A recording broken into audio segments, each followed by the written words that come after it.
ഇന്ന് ഞാനൊരു തെയ്യം വിശേഷവുമായിട്ടാണ് കേട്ടോ വന്നിട്ടുള്ളത്. ഇത് കണ്ണൂരിലെ താഴെ ചൊവ്വയിലുള്ള ചക്കരക്കോട്ടുങ്കൽ ശ്രീ വയനാട്ട് കുലവൻ ദേവസ്ഥാനം ആണ് കേട്ടോ. കൂടാതെ ഇതെന്റെ ഹസ്ബൻഡിന്റെ അമ്മയുടെ തറവാട് കാവ് കൂടെ ആണ്. ഞങ്ങൾ പോയ സമയത്ത് അവിടെ ഗുളികന്റെ വെള്ളാട്ടം നടന്നുകൊണ്ടിരിക്കുകയായിരുന്നു കേട്ടോ.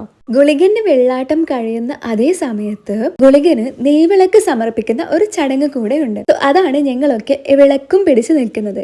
ആ വിളക്കും പിടിച്ചു നിൽക്കുന്ന ഞങ്ങളുടെ അടുത്തേക്ക് ഗുളികൻ വന്നിട്ട് എല്ലാവരുടെ അടുത്തേക്കും അരി എറിയുവാണ് ചെയ്യുന്നത്.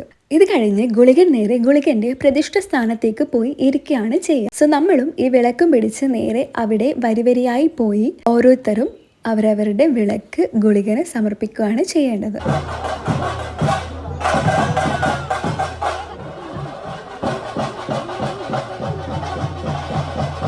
അതേ സമയത്ത് അവിടെ ഗുളികന്റെ നേർച്ച തെയ്യങ്ങളും കൂടെ ഇറങ്ങിയിട്ടുണ്ടായിരുന്നു കേട്ടോ. ഞാൻ ആദ്യമായിട്ടായിരുന്നു ഇത്രയും നേർച്ച തെയ്യങ്ങളെ ഒരുമിച്ച് കാണുന്നത്. 5 തെയ്യങ്ങളായിരുന്നു നേർച്ച തെയ്യങ്ങളായി ഇറങ്ങിയിട്ടുണ്ടായിരുന്നത്. 5 പേരും ഒരുമിച്ചുള്ള വെള്ളാട്ടം എനിക്ക് കാണാൻ പറ്റിയില്ല കേട്ടോ. സോ അതിനുശേഷം അവര് കുറി വാങ്ങാൻ ഇരിക്കുന്ന ദൃശ്യമാണ് കേട്ടോ ഇതൊക്കെ.